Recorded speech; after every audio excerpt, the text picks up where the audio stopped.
Well, good afternoon, everybody. We're, of course, happy to welcome the Ukrainian delegation led by President Zelensky. We had a number of fruitful conversations, a number of things for us to follow up and work on. And fundamentally, the goal is, as President Trump outlined it, we want the war to come to a close. We want the killing to stop, but we want to achieve a durable, lasting peace, not the kind of peace that's going to have Eastern Europe in conflict just a couple years down the road. So we had a number of good conversations about how we might accomplish that together, and certainly we'll have many more in the days, weeks, and months to come. President Zelensky. Thank you so much. Thank you very much.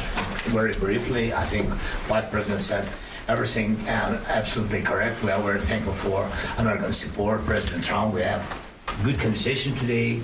Our first meeting, not last, I'm sure, and really what we need to speak more, to work more, and to prepare the plan how to stop Putin and finish the war. We want peace very much, but we need real security guarantees, and we will continue our meetings and our work, and we will be very happy to see General Kalak also in Ukraine and this closest time. Thank you, Vice President, for meeting. Thank you, colleagues. Thank you so much. Great. Thank you all. Mr. Vice Take care, President, guys. how does this move forward if Ukraine is not ready to come to the table with Putin? If Ukraine is not ready to speak with Putin at the table, how do you move forward? Will you still negotiate? Well, look, I think the way that this conversation moves us forward is, first of all, you have great members of the Ukrainian delegation.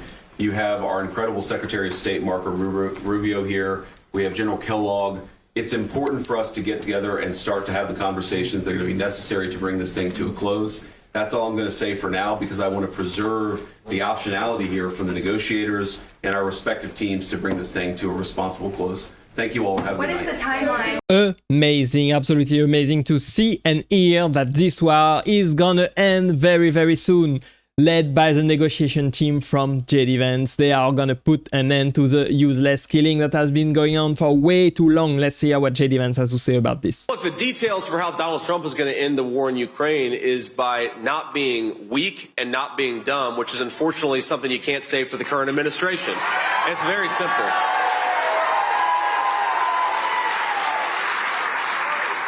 Russia didn't invade a single one of their neighbors for the 4 years that Donald Trump was president. And on the president before him and the president after him, somehow Russia keeps on invading their neighbors. It's because they don't respect American leadership and because our leaders aren't smart. So what Donald Trump brings back is not just strength, but intelligence to the Oval Office. And I think that's really all you need to end this war. Because, look, it is not in America's interest. It's not in Ukraine's interest. It's not in Europe's interest for this war to go on indefinitely. Now, you said that Zelensky criticized something I said. First of all, that's not a plan. That's me talking about one possible scenario for how this thing might ultimately end. But look, I don't appreciate Zelensky coming to this country and telling the American taxpayers what they ought to do. He ought to say thank you to the American taxpayers. Absolutely amazing. JD Vance and Donald Trump are gonna put an end to the useless killing of all of these thousands of Ukrainian and Russians every single day on the battlefield. It is sad. Honestly, they are gonna be able to stop. Let's hear the next clip. Now, this is a security conference, and I'm sure you all came here prepared to talk about how exactly you intend to increase defense spending over the next few years in line with some new target. And that's great, because as President Trump has made abundantly clear, he believes that our European friends must play a bigger role in the future of this continent. We don't think, you hear this term, burden sharing, but we think it's an important part of being in a shared alliance together that the Europeans step up while America focuses on areas of the world that are in great danger. But let me also ask you, how will you even begin to think through the kinds of budgeting questions if we don't know what it is that we're defending in the first place? I've heard a lot already in my conversations, and I've had many, many great conversations with many people gathered here in this room. I've heard a lot about what you need to defend yourselves from, and of course that's important. But what has seemed a little bit less clear to me, and certainly I think to many of the citizens of Europe, is what exactly it is that you're defending yourselves for. What is the positive vision that animates this shared security compact that we all believe is so important? And I believe deeply that there is no security if you are afraid of the voices, the opinions, and the conscience that guide your very own people. Europe faces many challenges, but the crisis this continent faces right now, the crisis I believe we all face together, is one of our own making. If you're running in fear of your own voters, there is nothing America can do for you, nor for that matter is there anything that you can do for the American people who elected me and elected President Trump. I agree. Thank God for JD Vance and President Trump to bring the European to their reality. Make Europe wake up finally and do something about what they want to protect and what they stand for. Now, from President Trump, I heard a lot of messages from them by phone. My first phone call with the President Biden, and my first question, will we be in NATO? He said no.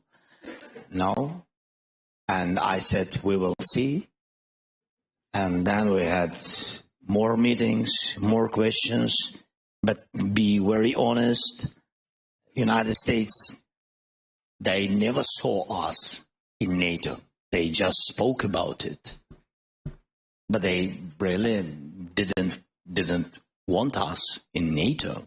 It's true. I'm not about people, and there are a lot. And now, from President Trump, I heard a lot of messages from them by phone. My first phone call with the President Biden, and my first question, will we be in NATO? He said no.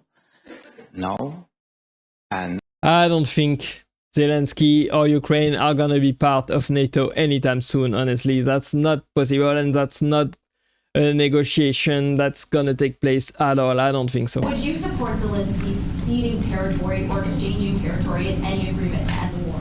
Well, he's going to have to do what he has to do, but, you know, his poll numbers aren't particularly great, to put it mildly. He's got a country where, you know, it's been savaged and attacked, and he's got an army that's been very, very brave, actually, despite the fact that, you know, we've given him, in my opinion, $350 billion. That's what the real number is. You don't hear that number. And Europe has given, in my opinion, $100 billion. And they've done it in the form of a loan. And I have a Secretary of Treasury right now who's actually quite brave. He's over in Ukraine on a train. And there's a lot of things happening around that train that aren't so good. And he's going there to get a document done where we're going to be assured that we're going to, in some form, get this money back, because we're putting up far more money than Europe, and Europe is in far more danger than we are. We have an ocean in between. Europe has nothing in between. You know what they have in between? They have Ukraine in between. So wait a minute.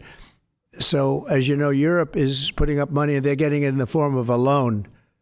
And the United States under Biden didn't do loans. They just handed money every time somebody walked in from Ukraine. They just handed them money foolishly. This should have never happened. It should have never started. And once it did, other things should have happened. Other things should have taken place. So we're getting security on our money. We're going to have it secured by, they have rare earth, and they have oil and gas, and they have a lot of other things. And we're asking for security on our money. Amazing. Finally, Donald Trump is able to put back common sense into the White House. I agree with what he's saying right there. You have to have some guarantees if you lend money. President Trump has just spoken with Russian President Putin, and some details come directly from the president.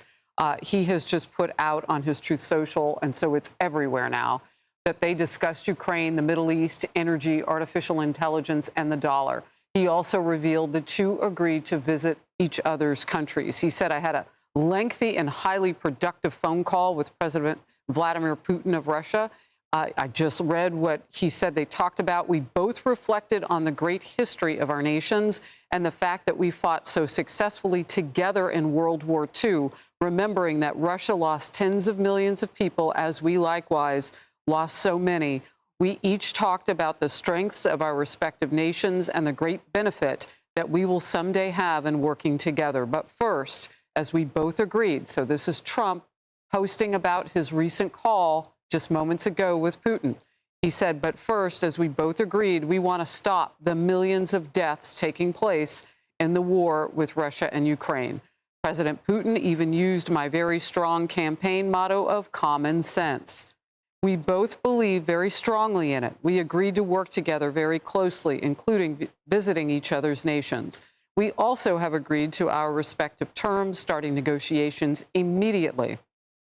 And we will begin by calling President Zelensky of Ukraine to inform him of the conversation, something which I will be doing right now. So this is playing out contemporaneously as we're here live on Outnumbered. I have Finally, they are gonna put a stop to the useless killing. Finally, lives are gonna get saved. People are gonna be able to live in peace once again and not die on the battlefield. Honestly, we have to thank President Trump for this, being able to communicate with Putin and Zelensky, as well as J.D. Vance, and put an end to the war and saving millions and millions and millions of lives. Only these two leaders, J.D. Vance and President Trump, have been able to finally negotiate with Zelensky and Putin to put an end to the war in Ukraine. And I'm glad that this is happening right now under our watch.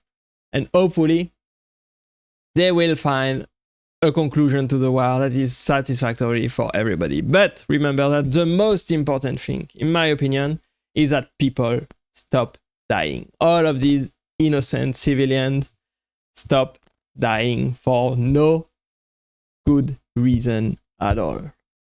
Hopefully, the war will end very soon, and I will be able to report the news to you.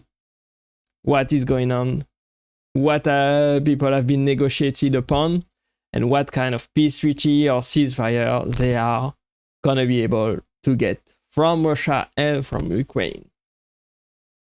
We will see what happens next. Thanks for watching. I hope you enjoyed this video with me today. I appreciate you being here with me till the end, and click right there to watch the next video, and I will see you there. Bye bye.